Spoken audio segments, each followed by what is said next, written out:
Join the Ungovernables. No filters, no apologies.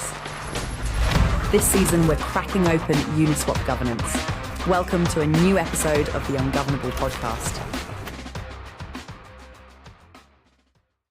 Hello. Welcome to a new episode of the Ungovernable Podcast. Today we are joined with Alex Netto. There he is, a security pioneer detecting governance attacks before they happen. Alex is the founder of Blockful, company protecting major DAOs like Uniswap, ENS, Arbitrum, many others against exploits. We are Joe and Austin from AlphaGrowth, your premier DeFi Operations and Growth firm. Alex, thank you for being here. What else should everybody know about you? Thank you. Thanks for the invite. Developer, passionate about governance, and super excited to be here. Looking forward for our chat about this challenges around governance security, and let's get into it. I just have to say, you won a math Olympiad medal at 13 and a NASA hackathon. I feel like you should have started out with those things. That's what else everybody should know about you. You're very humble. Wow. Tell us a little bit about it. Yeah, we did our research. Yeah, that's great. That's fun. That was the beginning of how I got into coding and programming, because I'm like a really passionate guy about math and logic, and so since early days, this was how I had fun doing math, basically. And that's so 2 medal Olympics and then computer science, and then I dropped out computer science to start Blockful as well. Thanks. That caught me off. How would you say all of that has shaped how you view the world and solving problems, especially in the complexity of blockchain and governance? Mm-hmm. I think I was always passionate about math and then like finance as well. And so blockchain, it's this space where you find a bit of like economics and coding, and it's like a really fun intersection.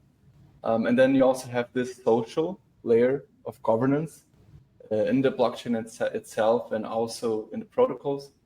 And so when navigating through the ecosystem, I think I found myself really on the governance space, because then you have this really cool intersection about like social, economics, and mathematics.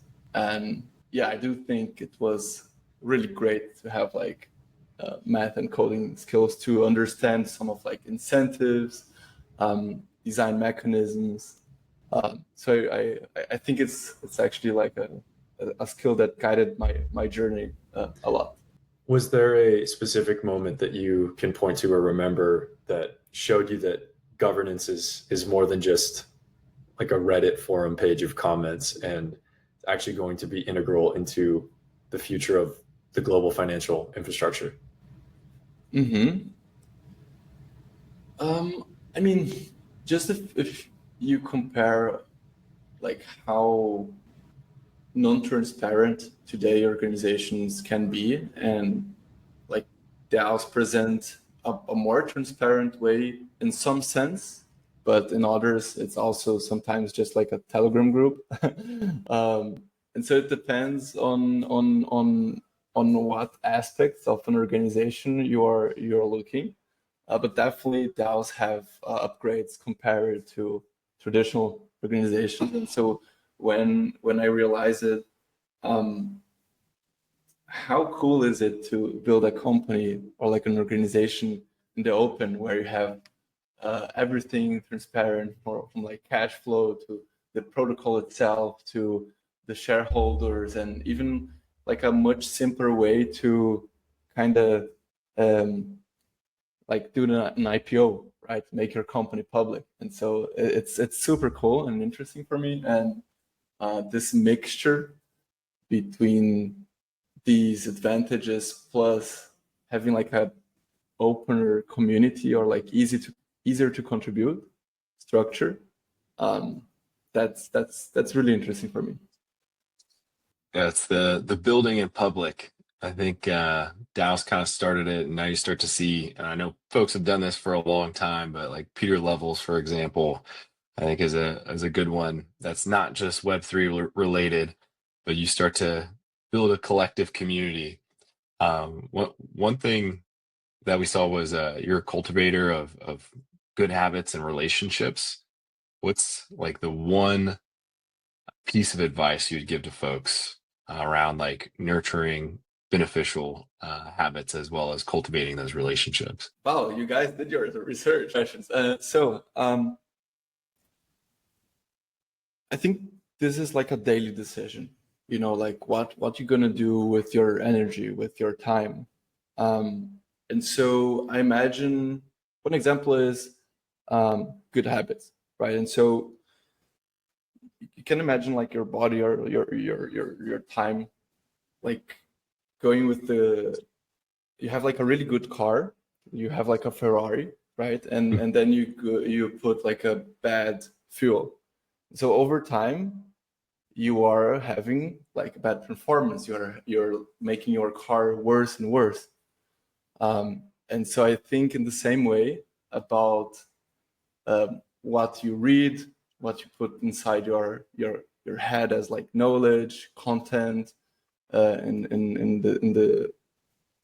your approach to time allocation, to habits. And so I really consider this to be super important for if you wanna be on like a high level of performance and so that's my goal. Be surrounded by people who think in the same way and do think in a purposeful way as well.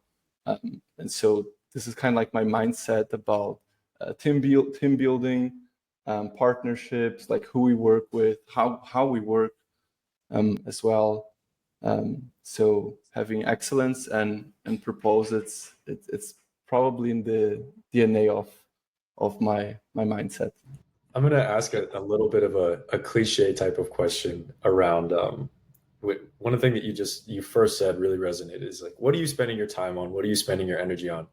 I think in general, especially growing up in America, teachers and parents, they tell us to follow our dreams. And they say like, do things with purpose, follow your dreams, do what what to you, what is that? How are we supposed to find our dreams? How are we supposed to figure out? It's one thing to say, oh, I can spend my time doing this. I can spend my energy doing this.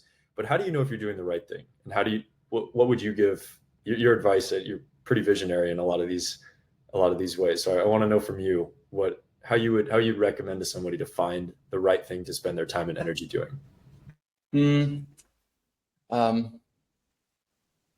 I will give a cliche answer, which is do what you feel happy about, because you will perform really well in what you do with like pleasure, what you feel fulfilled about.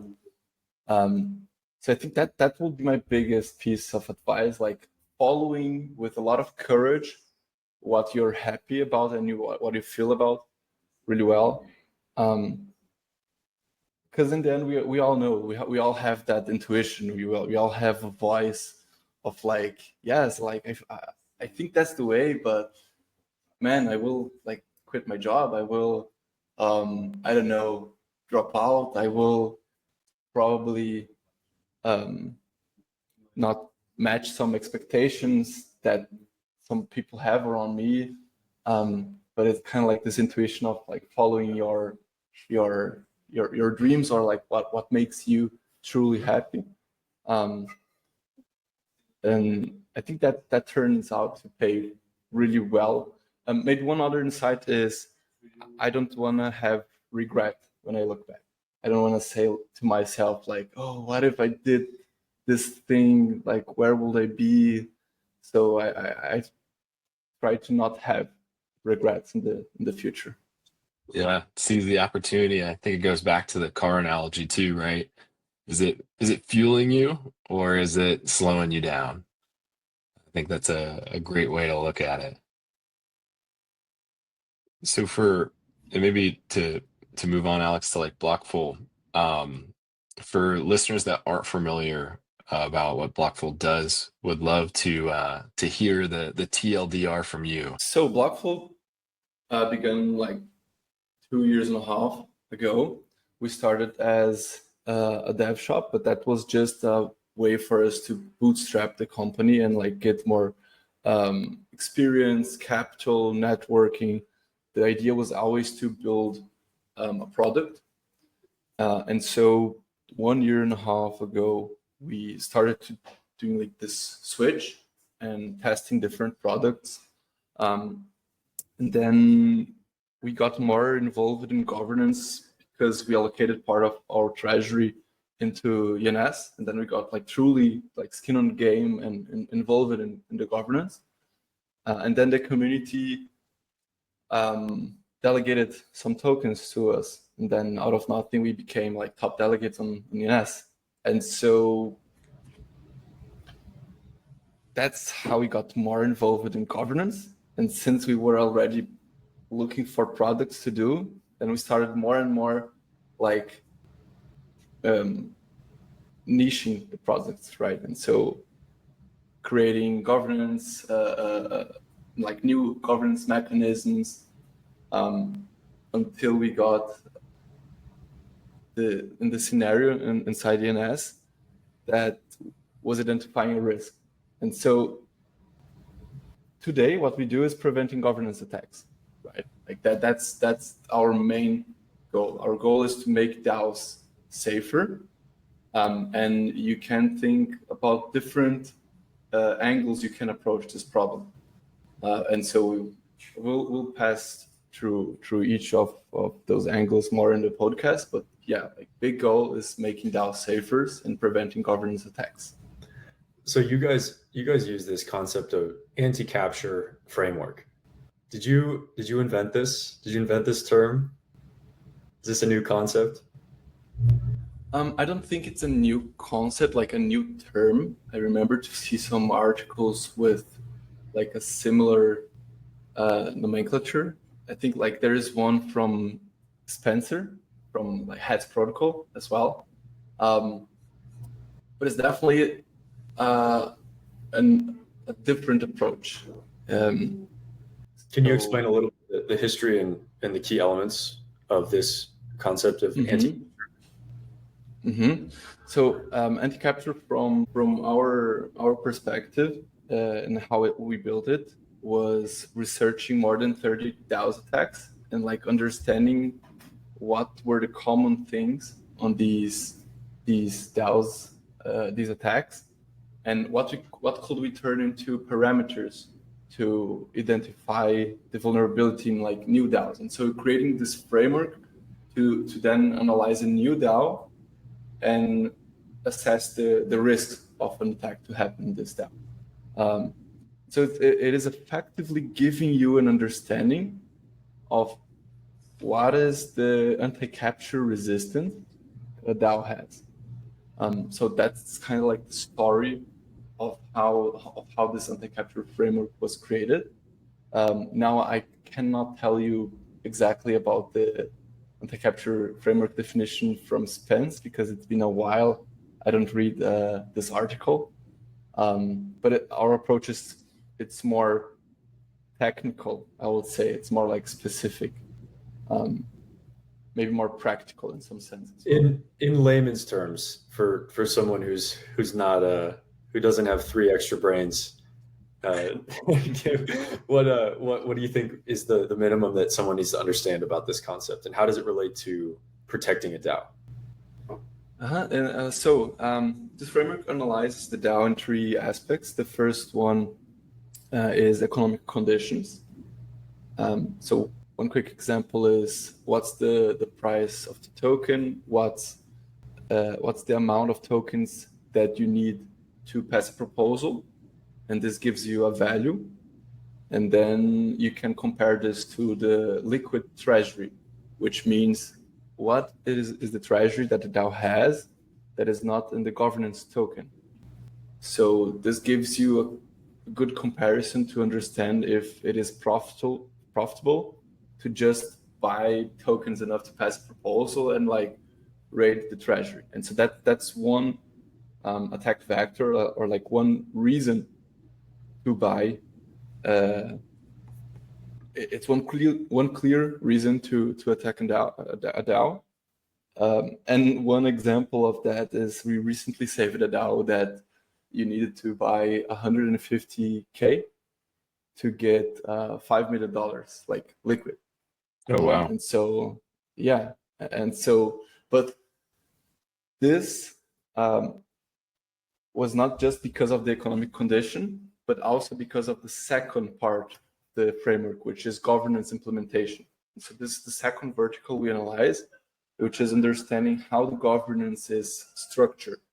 What are the rules and validations on the governor, on the timeline? And how are the front ends implemented? Is it easy for the user to vote? Like, how is the capability of responding to an attack? So it's really analyzing the stack of the governance. And there are a lot of validations and rules that sometimes some protocols don't have, and make them more exposed to the economic conditions. So that's like the second vertical. And then the third vertical is governance activity, right? And so you have the tokens, you have voters, how much they vote, how many tokens are delegated, like what is the activity in numbers around governance. And that gives you a much better sense of how effective the community could defend an attack. And so these are the three scenarios, like economic conditions, governance implementations, and the activity that is happening on governance. And that's kind of like how I can give you like a big vision of how the anti-capture framework works.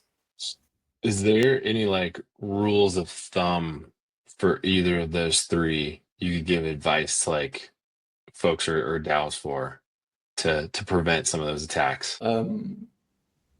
Well, first one is keeping your eyes really close to the value of all delegated tokens, or like the value of all the tokens usually used on the voting versus the liquid treasury. I think like this is like a really basic one.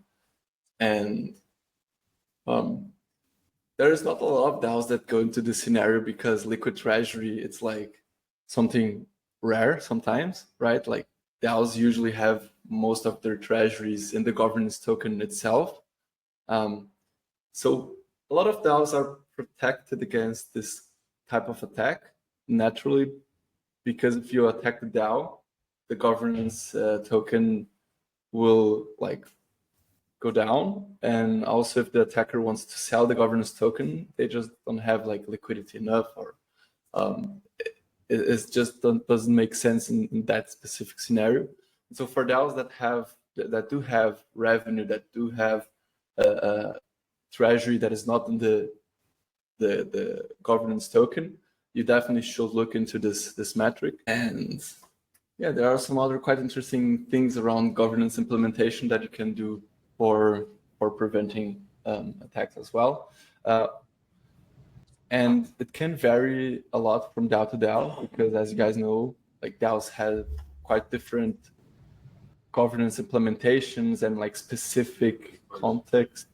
So there is not one model that fits all. It's rather like a specific analysis of the context. Do you keep any of this information out in public for people to see you guys as a thought leader around governance attack prevention? Is there anything, is there a place that you have indexed and calculated all of this information for these different DAOs to where I could go on, if I'm a member of ABC DAO, I could go on there and see that, oh, this is how much, this is how much it would cost for a governance attack. That's scary. And then you guys have a score between 0 and 100 based on how vulnerable it is. I think that would be a great way to market what you guys are doing as well. Yes, 100%. So Blockful today is mostly like a labs, because like we are building we build different products throughout our journey, and the product we are 100% focused right now is anti-capture. So anti-capture, we have been building that for the last 7 months, and it's basically a alphabet for DAOs, for like DAO security. So you can imagine it exactly like alphabet, where you have the stages and you have the reasons why they are in the stage. You have like a risk assessment for each of the areas of the DAO. And you can access that on anticapture.com, or follow this on Twitter as well at anticapture. And that's the place where we are consolidating the research and risk assessment for each one of the DAOs that we are making the research. And so today we have Uniswap and ENS. Optimism will be the next one integrated, and we are looking forward to like have more DAOs on board, expand this, and really speed up our impact in the ecosystem to make DAOs safer, because that's our goal in the end. Like, we don't want attackers to understand this before, right? Like attackers. Imagine if like North Korea knew about this ENS situation, or knew about this other DAO we just recently saved it, right? It's like a no-brainer attack, right? Like 150K to get like 5 million. It's like no-brainer attack for someone with bad intentions. So that's what we exactly don't want to. I suppose that that is kind of the caveat of you guys marketing some of this stuff, right? If you put the list out of like, here are the top 10 most vulnerable DAOs, and here's why you should hire Blockful, at the same time you're advertising where the pirates should go and raid, right? So that is a little bit of a double-edged sword. 100%. I think this is our biggest challenge right now, like how to sell it in the right way, because sometimes people don't recognize, or like don't understand how much of a risk it actually is. You have something we learn is that you have a lot of the normality bias around governance attack. So the normality bias is basically a cognitive bias that says, oh, if it didn't happen to me, it will not happen, right? And so people have this really, really strong governance attacks. And then we also don't want to expose the data to like make it public for attackers. So I think this is one of our current challenges in scaling it and onboarding new DAOs in a sustainable way. Yeah, I always feel like it's kind of like cybersecurity as well for like a traditional Web2 company. You don't need it until you need it, and then you wish you had it. So it's hard to go backwards until you've experienced that pain. Yeah, correct. It's almost like a education work with the community, and because people today are really aware about smart contract security, right? Like they do it everywhere.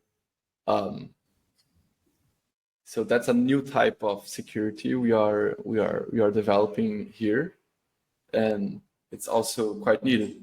So true. You remember that I mentioned that we researched more than 30 DAOs attacks. Like if you sum all the values until now that were attacked, it was more than $400 million, right? And so if this what we are doing right now existed before, we could have prevented nearly like all of them.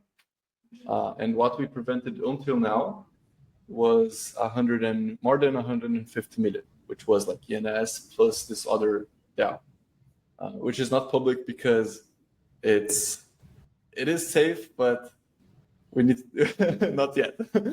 That's okay. Needs a little work. Yeah.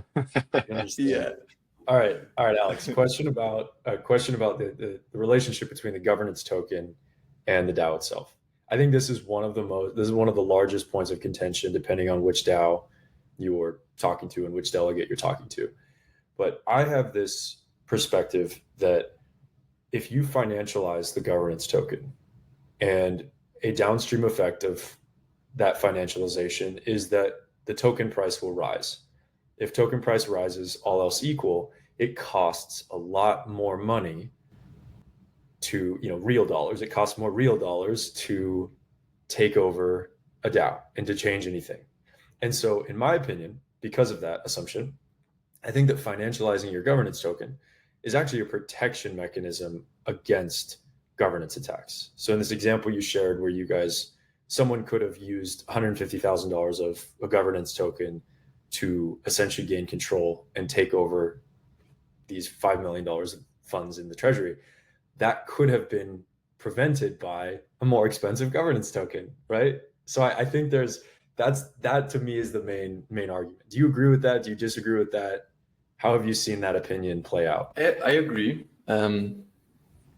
It's definitely it creates like a bigger barrier for attackers, and that's good. I think the only question I have around it is for DAOs that don't have revenue.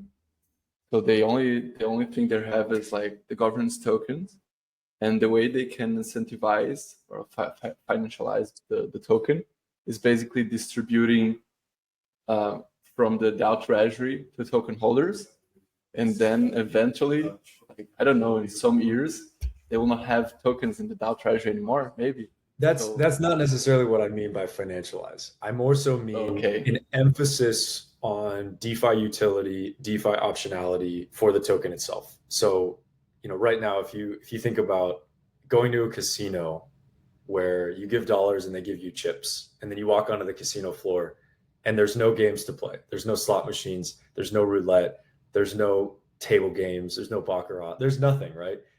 You're not going to really care much about these chips. They don't have any real value to you because you can't do anything with them.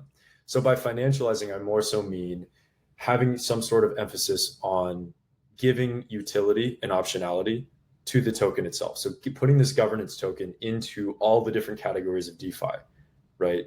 Money markets. Can I mint a stable coin against it? Can I borrow against it? Can I trade perps on it? Can I, all the different things you could possibly do in DeFi.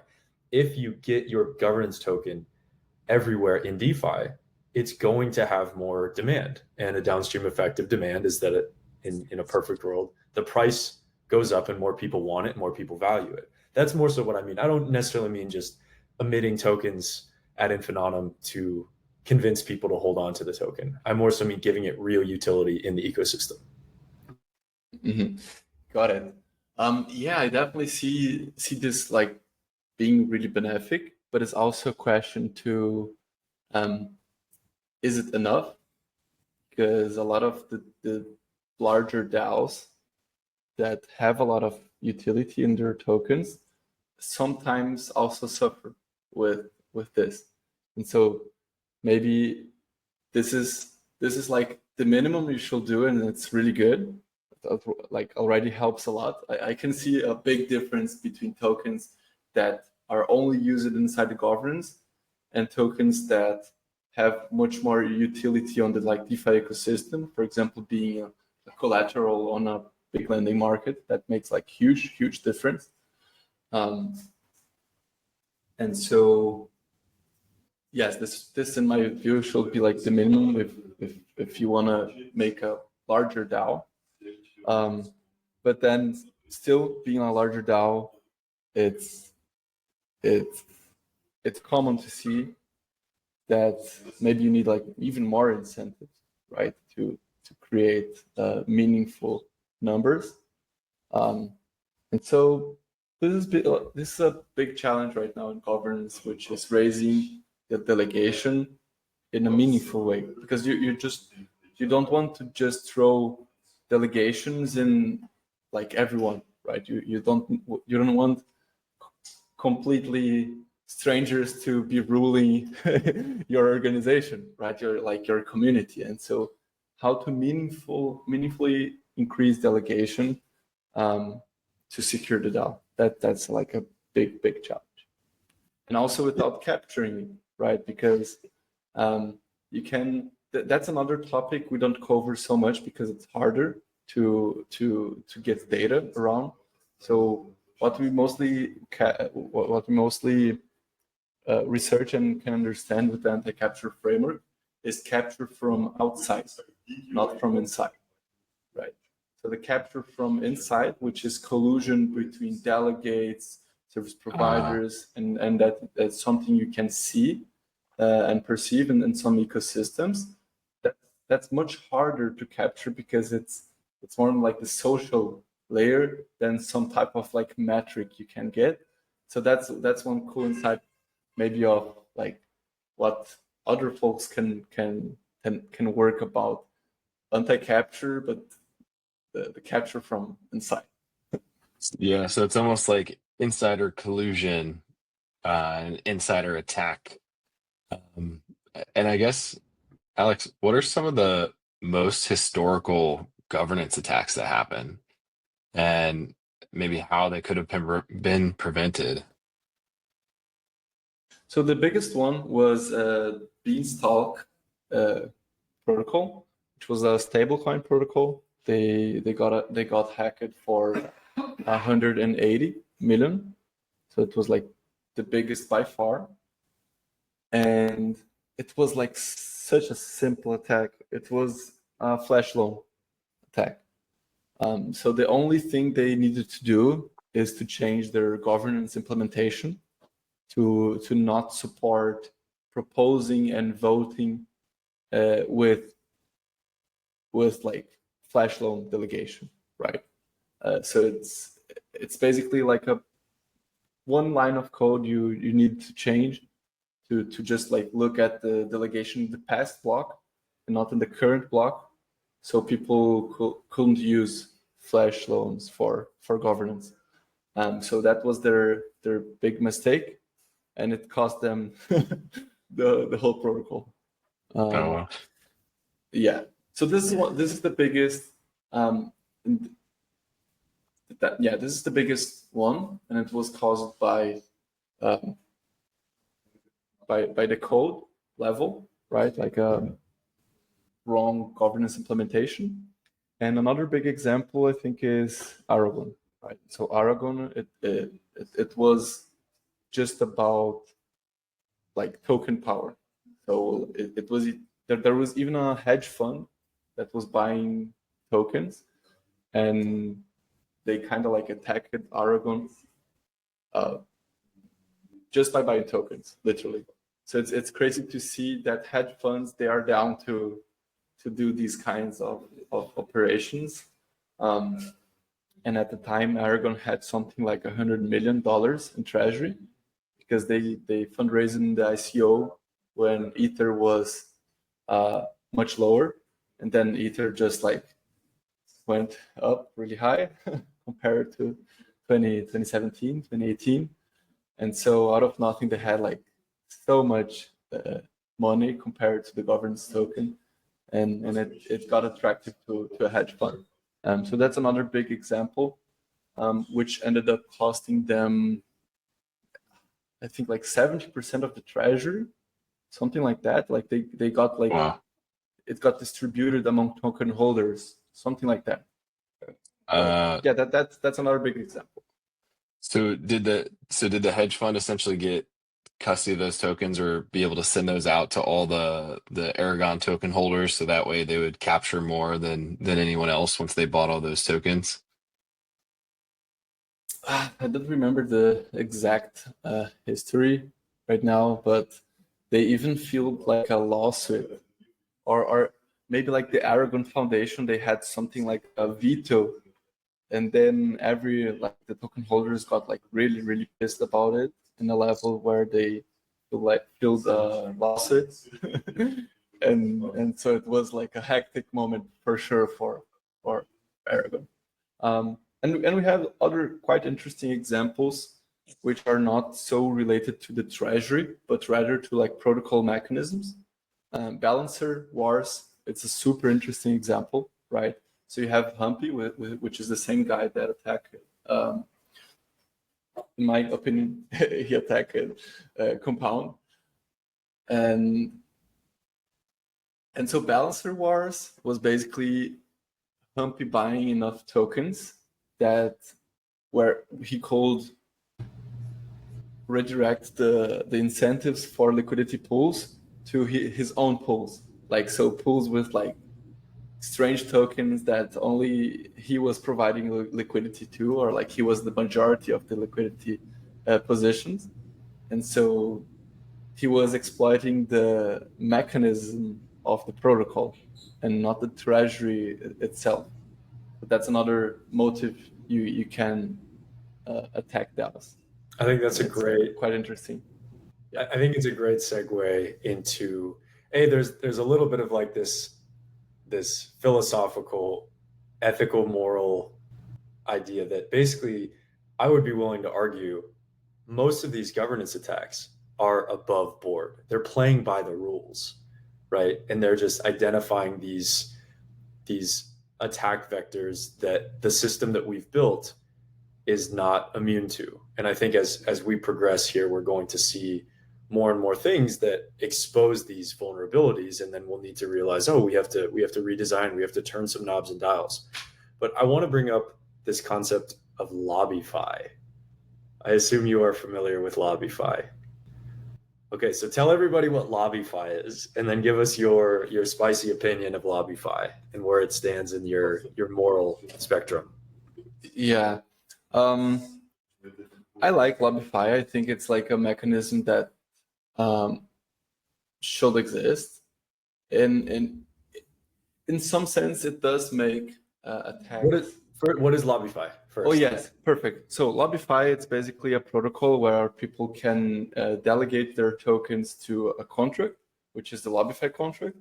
And then the LobbyFi contract can sell the votes. So it runs like an auction where people can literally buy the vote to vote how they want. And so they are effectively buying a vote on chain, and the people who are delegating this voting power to this contract, they get the revenue from this vote that was bought. So that's the TLDR for LobbyFi. I think it's like a super cool idea. I'm so excited to see it expanding to other protocols. I like their simple approach where you just need to delegate. You don't need to transfer the tokens or anything. It's really, really simple and low risk. I think the higher risk is for the DAOs, but I honestly was expecting someone to do something similar, because we need more mechanisms around governance, and this actually makes governance more fun, and it helps to bring more eyes to this topic, which is mechanisms and captures and governance security. And so I'm a fan of LobbyFi, because you could imagine it getting more and more traction, and maybe at some point the own DAOs may need to be client of LobbyFi, and so they are creating some type, they are forcing the DAO to have revenue to token holders that delegate and increase delegation. And so in the long term, I think it's really interesting. And that's I like such it. a good And point. So my vision is that the DAO will be the client of LobbyFi. And just to reiterate how valid your point is here, I think so. What you're saying is, let's say I have Uni tokens. We'll use Uniswap as an example, right? Uniswap token holders in general, I think, are pretty upset just because this fee switch thing has taken way longer than everybody wanted, right? And whether or not the fee switch is going to actually produce a lot of yield for the token holders, that's a completely different conversation. But the idea here is that LobbyFi might offer Uniswap token holders a way to earn yield on their Uni tokens. And let's say that yield, call that beta rate 5%, right? You can earn 5% yield by just giving your voting power to somebody else, which could be detrimental to the DAO. And so Uniswap DAO basically needs to say, we can step in and reward 5.1%, 6%, whatever it is. And we will prevent you from delegating those votes away. So they need to come in now and have a competitive rate of return for their token holders in order to further secure and make their patrons happier. That's a brilliant point. That is a perspective I never thought about for LobbyFi. So because at first I was wondering, I was like, how are you in support of LobbyFi? I feel like this is a major vulnerability, but in reality, I think this is a very, very strong capital efficient democracy that is going to be created here. Yeah, and one more point is, if the DAO is not the client, they need to force themselves to raise the delegation until a point where it can handle LobbyFi, right? And then this doesn't turn into a security problem. So it's like forcing things to move forward in the same way we are forcing, like, making DAOs more accountable when we expose their data, when we expose things. So I like this approach, and I think someone needs to do something. And to be really honest, we were even thinking to do something similar like 1 year ago, but I think their approach is much simpler. Our approach will be doing something like a delegation market, where you will sell the delegation itself. Like, you will stake the token, and you will run like a mechanism to sell the delegation itself, not selling the vote. So it was a bit different. I prefer their approach, which is much more simple and low risk, because you don't give the token, you just give the delegation. Like, you delegate to a contract.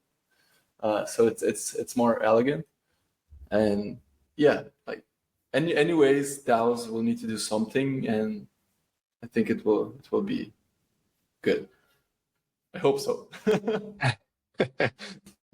Alex, I guess for these governance vulnerabilities, I kind of think of them almost as like cybersecurity vulnerabilities or different types of attacks, right? Like, we have, phishing emails that have never gone away. You'll get those emails that Nigerian prince is donating to you.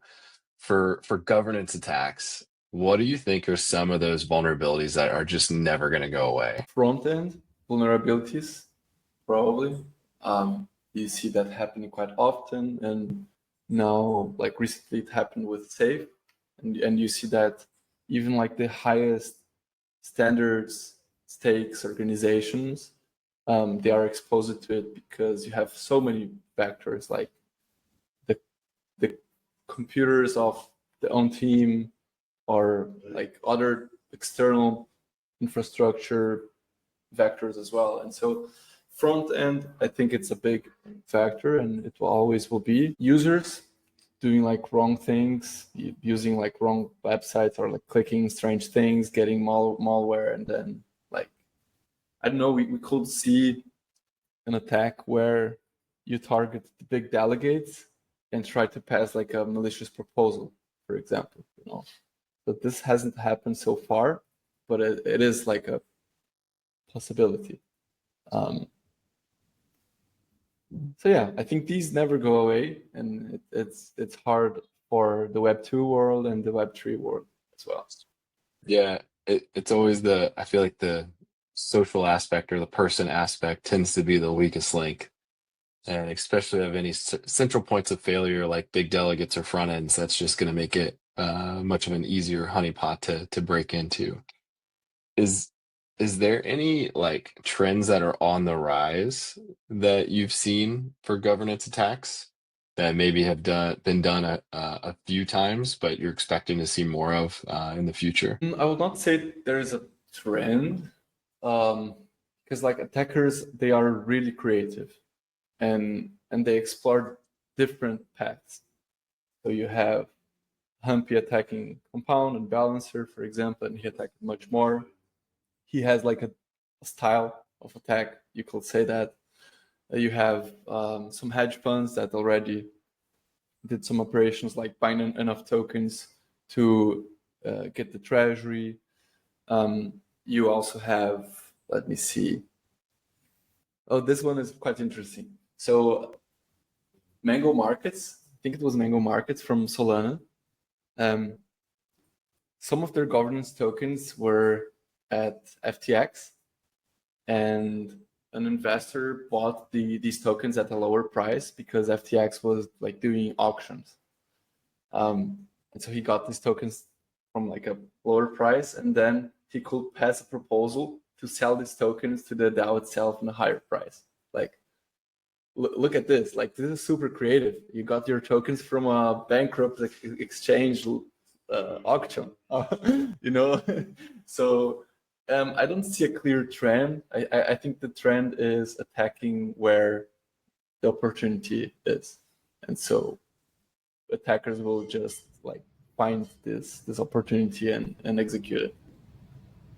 What would you say are the biggest vulnerabilities in the Uniswap ecosystem right now, and how can we step in early and often?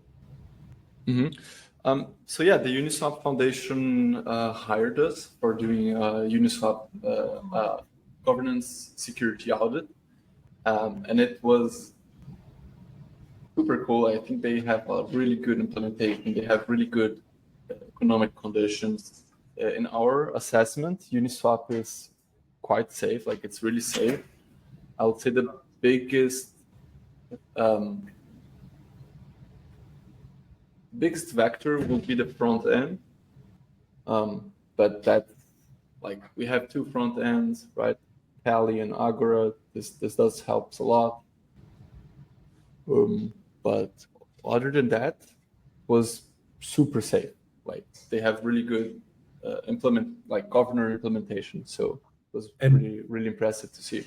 I think if something bad were to ever happen and there was some governance attack with just Uniswap tokens, if that ever were to come to be, I think with the most recent proposal that the Uniswap Foundation got pushed through, I think they have more Uni tokens than probably any other party, right? I would assume maybe one of the early investors in Uniswap has more, but they now have a tremendous amount of voting power potentially if they were to delegate to a specific good actor to prevent something happening. Is that a fair way of thinking about that, or am I off base there? Refresh me. I don't remember now how. It was like 125. It was like 125 million dollars that got pushed through for Uniswap Unleashed, and that was in Uni. Okay. Yeah. I think this is still far from paradigm, right? Like, there are larger VCs who control the larger part of the supply, right? So I guess so. I'm not entirely well versed in the VCs and what their holdings are, but I guess I was just thinking in terms of just the dollar value. I don't think there's a lot of bad actors that have that much liquidity that would be able to obtain that much Uni on the open market without anybody noticing. Yes, without anyone noticing, that's definitely true.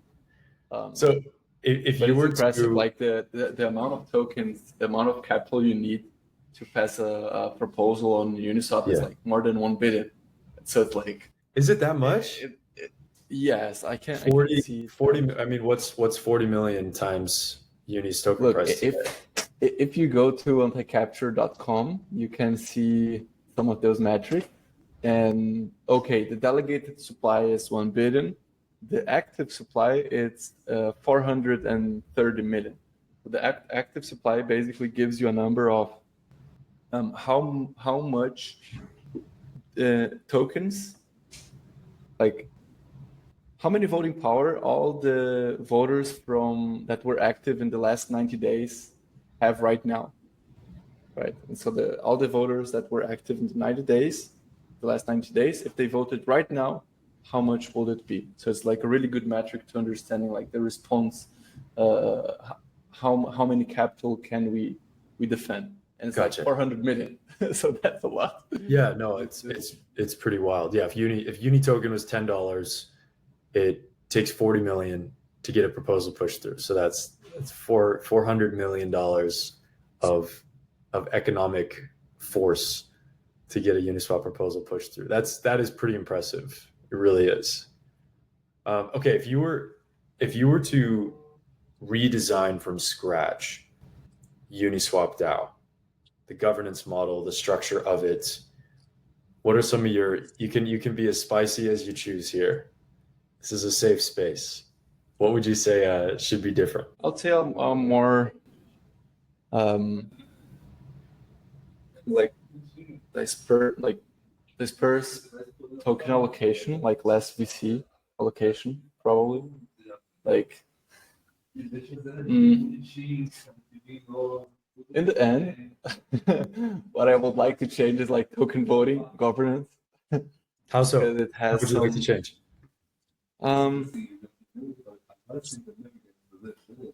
I think token voting makes things really political, but that's also a question of like a philosophical question. Maybe that's like the human nature. But I would like to see some greater experimentation around like merit-based, like reputation-based governance, or like something more towards contribution and evaluation rather than just like capital, some type of like multiplier. I don't know. It's also possible to game, and it's also vulnerable to politics, but definitely less. It's just not about capital, and I think that changes a lot of things. So we'd love to see more experiments around like larger DAOs adopting more than token governance. Maybe Optimism does this with like the beds. I forgot the name, but the guys who votes on the retro PGF, I forgot their names, but yeah. Have you seen any DAOs or governance structures that are more meritocratic, and what does that look like? Because I personally have not. I think all of these, unfortunately, they get wildly corrupt, they get wildly political, and that's just power flows in that direction.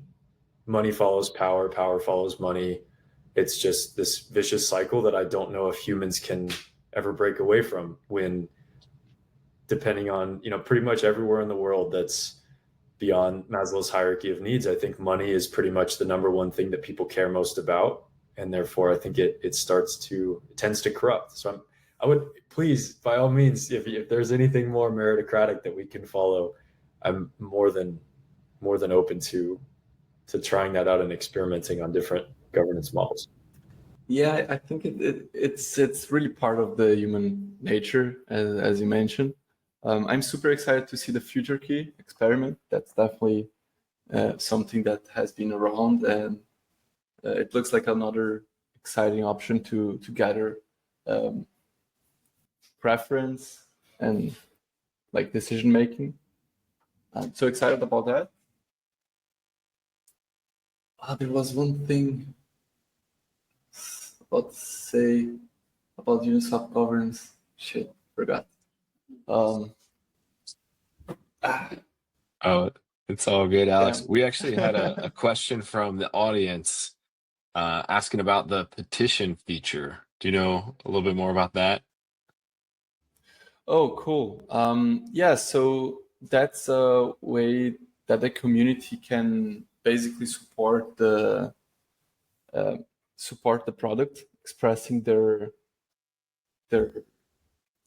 so basically Arbitrum, right? Arbitrum, we didn't index them yet, and it's a way you can basically sign, like snapshot, like do an option signature to express your support and show like, hey, I support this like anti-capture to integrate Arbitrum. So if you are like a delegate in an ecosystem or want like anti-capture to have new DAO, then you can express this on anticapture.com basically.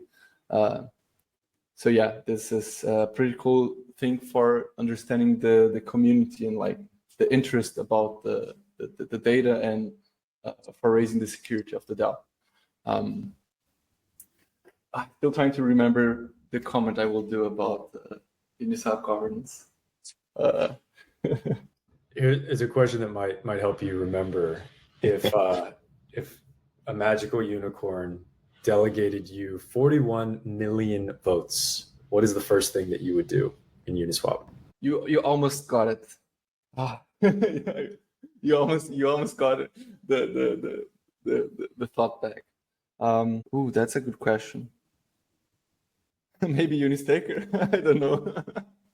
Tell us a little bit more about that, because there's a lot of, I think we've heard a lot of really, really neat opinions and perspectives around Unistaker. So where do you see, in a perfect world, what does the staking mechanism look like?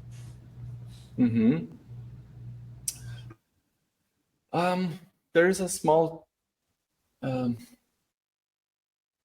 so Unistaker is basically the mechanism where you stake the token and you delegate it to someone, and then you get access to the yield that comes from the Uniswap protocol, right? So like mostly of the, like all of the Uniswap V3 pools, they have a configuration. You can set a fee, and then Unistaker, like this proposal that is around for a while, it's basically proposing that you set this fee from 0 to, I think, like 5 or like 10%, something like that. And then you collect fees to distribute among these stakers that are staking tokens and delegating it.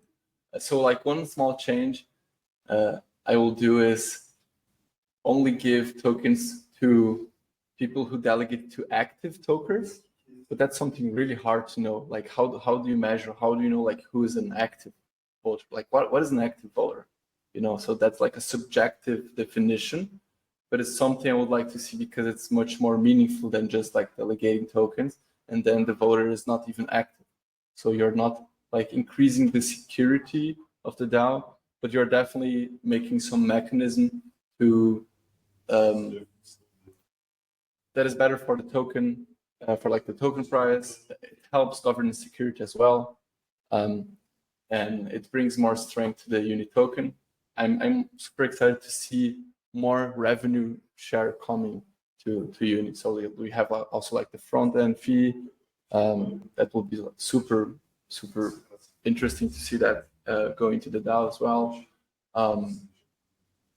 So definitely interested to see and understand the outcomes of Unistaker. I think the biggest barrier is the regulatory one, right? Yeah, that's still a big question mark for sure. But I'm bullish. I think there's going to be a lot of interesting conclusions that come in the next definitely 6 months. I think probably even quicker than that. We'll have some closure.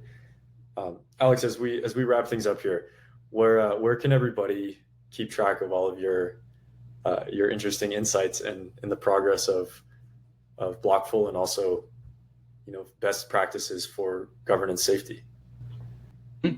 Yeah, please follow at AntiCapture at Twitter, is where we are posting all the updates around the research, the product.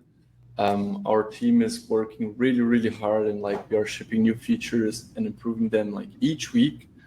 So we will super appreciate any feedback about the product as well.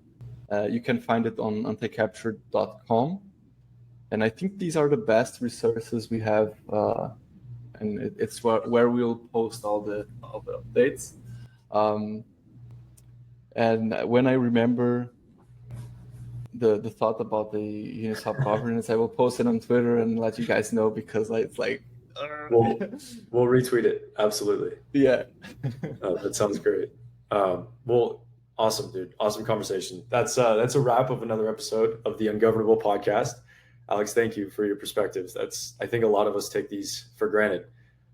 For our listeners, don't forget to subscribe on YouTube, Spotify. We're dropping new episodes every week with awesome guests like Alex. Follow us on X at Grow Uniswap. And that was the Ungovernable Podcast. We are Joe and Austin from AlphaGrowth. See everybody next week. Thanks, Alex. Thank you, Joe. Thank you, Austin. See ya. This was the Ungovernable Podcast by AlphaGrowth. Watch all our episodes on YouTube or Spotify or weekly live on X.